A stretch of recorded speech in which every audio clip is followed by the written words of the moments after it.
चलिए जरा एक एक करके जरा स्क्रीन पर लेकर के आते हैं। सबसे पहले एनबीसीसी को लेकर के खबरें हैं और यहाँ पर हमने देखा कि आज सुबह से ही अच्छा मूव देखने को मिल रहा है।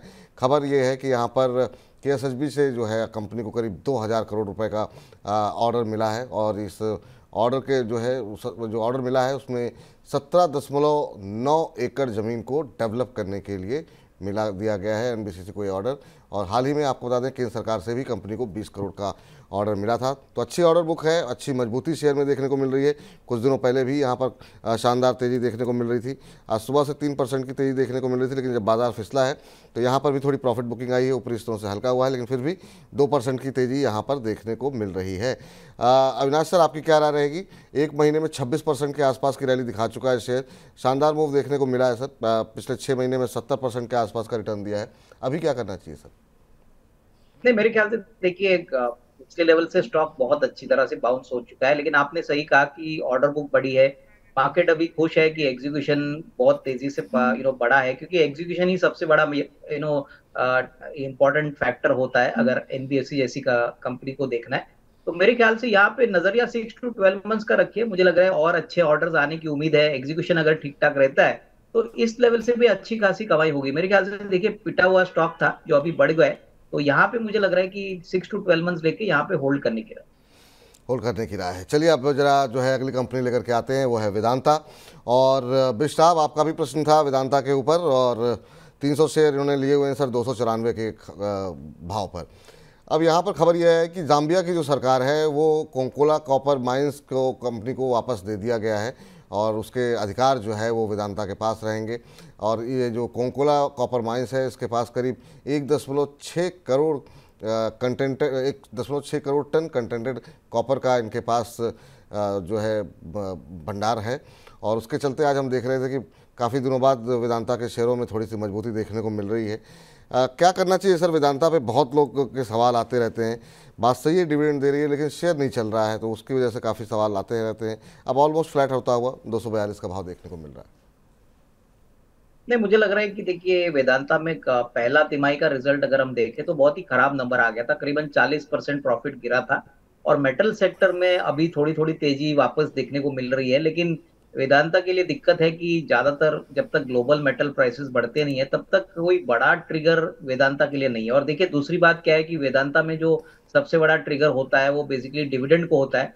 वेदांता जब भी कोई बड़ा इंटरिम डिविडेंड अनाउंस करती है तभी ये शेयर में आपको तेजी देखने को मिलेगी। तो मैं समझता हूँ कि ये निवेशक को थोड़ा सा इंतजार करना चाहिए। कम से कम 8-12 महीने का टाइम फ्रेम रखिए। इस साल भी डिविडेंड अच्छा ही आएगा, ऐसा मेरा अनुमान है। और सबसे बड़ी बात, मेटल सेक्टर में हमने देखा है कि अभी वापस थोड़ी रौनक शुरू हो चुकी है ग्लोबली। अगर चाइना वापस मार्केट में, ग्लोबल मार्केट में आता है तो इसका फायदा भी कंपनी को मिलेगा। तो कम से कम 8 से 12 महीने का नजरिए से होल्ड करिए। इसमें कोई डाउट नहीं कि वेदांता को बेनिफिट जरूर मिलेगा, पर थोड़ा समय लगेगा। 8 से 12 महीने के नज़रिए के साथ आप बने रहिए, सलाह आपके लिए है यहाँ पर बिष्ट साहब। और अगली कंपनी लेकर के आते हैं 3i इन्फोटेक पे जो है अगली कंपनी है जिसमें कि आज हम देख रहे हैं सुबह से बढ़त देखने को मिल रही है। और खबर यहाँ पर यह है कि इंश्योरेंस कंपनी इंश्योरमो के साथ कंपनी ने करार किया है और इस करार के तहत कंपनी इंश्योरमो के को टेक्नोलॉजी का सपोर्ट देगी, उनके मॉडर्नाइजेशन पे काम करेगी और कुछ इस बात को इंश्योर करेगी कि जो कंपनी का जो कोर बिजनेस है उससे कंपनी डेविएट ना हो। तो इन तमाम चीज़ों को लेकर के करार हुआ है और उसके चलते आज सुबह से ही मजबूती देखने को मिल रही। करीब 4% की तेज़ी अभी भी देखने को मिल रही, 4.25% के आसपास की बढ़त इस समय भी देखने को मिल रही। पिछले 5 कारोबारी सत्र में इस शेयर में 26% से ज़्यादा का मूव देखने को मिला है सर। अभी क्या करना चाहिए अगर आप ट्रैक करते हो तो 3i इन्फोटेक? देखिए बहुत छोटा शेयर है और बहुत समय के बाद 3i इन्फोटेक में आपको तेजी दिख रही है। मेरे ख्याल से नजरिया कम से कम 12-18 महीने का रखिए, क्योंकि काफी प्रोडक्ट इनिशिएटिव्स, काफी नए बिजनेस वेंचर्स यह इन्फोटेक कर रही है और इसका फायदा जो है वो आपको FY24 के बाद ही देखने को मिलेगा। हालांकि ये जो करार उन्होंने किया है, ये अनाउंसमेंट अच्छी है, लेकिन रेवेन्यू, प्रॉफिट्स और इसमें ट्रैक्शन देखने के लिए आपको थोड़ा समय इंतजार करना पड़े। तो यहाँ पे अगर बड़ा अपसाइड आपको चाहिए तो कम से कम 12 से 18 महीने का व्यू लेके यहाँ पे होल्ड करें। 12 से 18 महीने का व्यू लेकर के आप होल्ड कर सकते हैं। इस बीच एक और छोटी कंपनी है सर, काफ़ी और एक बहुत समय लगा इस बात को निर्णय करने में कि इसको बजिंग स्टॉक्स में शामिल करें कि ना करें, लेकिन चूंकि मूव अच्छा था तो डिस्कस कर लेते हैं। नीला इंफ्रा के नाम से है, जरा स्क्रीन पर लेकर के आइए। और यहाँ पर नीला इंफ्रा में हम देख रहे हैं कि यहाँ पर कंपनी को एक बड़ा ऑर्डर मिला है, श्री इंफ्राकॉन से एक बड़ा ऑर्डर मिला है, और ये ऑर्डर अहमदाबाद में 1694 रेजिडेंशियल फ्लैट बनाने के लिए मिला है कंपनी को। और आज हम देख रहे थे कि एक समय अपर सर्किट भी लगा, और ये प्रोजेक्ट इनको 18 महीने में पूरा करना होगा। और उसके बाद से हालांकि अपर सर्किट तो खुल गया था, लेकिन फिर भी 18-19% के आसपास की बढ़त यहाँ पर देखने को मिल रही थी। अगर आप ट्रैक करते हो तो मैं आपकी टिप्पणी जानना चाहूँगा सर। छोटी कंपनी है नीला इंफ्रास्ट्रक्चर। देखिए, मुझे लग रहा है कि ये भी रियल एस्टेट वाली कंपनी है और बड़ा ऑर्डर मिला है, तो मार्केट खुश है कि इससे इनकी रेवेन्यू प्रॉफिटेबिलिटी बढ़ेगी। मेरे ख्याल से देखिए, अगर इनके पास है तो होल्ड करिए, क्योंकि नतीजे मेरे ख्याल से आने वाले 1-2 क्वार्टर्स के लिए अच्छे आने चाहिए। ओवरऑल रियल एस्टेट स्पेस में हम देख रहे हैं कि काफी अच्छा ट्रैक्शन देखने को मिला है। तो नजरिया कम से कम 6 to 12 मंथ्स का रखिए, यहाँ पे अच्छी खासी बढ़त पॉसिबल लग रही है, तो यहाँ पे होल्ड करिए। होल्ड करिए सर। ये फिलहाल अगर स्क्रीन के पास भी है, ये फिलहाल सलाह निकल करके आती हुई। अब सर अगली कंपनी पे जरा बातचीत कर लेते हैं, वो है जियो फाइनेंशियल। जियो फाइनेंशियल पे इतने सवाल आते हैं और लोग मतलब हर तरीके से इंटरेस्टेड हैं। बहुत लोगों को तो बड़ी संख्या में मिला है जिनके पास रिलायंस के शेयर थे, लेकिन बाद में भी लिस्ट होने के बाद भी काफ़ी लोगों ने निवेश किया है। अब यहाँ पर आज की खबर ये है कि अभी एनएससी के निफ्टी समेत एनएससी के बाकी इंडेक्स से अब कंपनी बाहर होने जा रही है, क्योंकि 2 दिन इस पर कोई सर्किट नहीं लगा है, और इसके चलते ये फैसला लिया गया है कि कल से ये इसका हिस्सा नहीं रहेगी। एनएससी का भी 1 सितंबर को बीएससी के इंडेक्स से बाहर हो गई थी।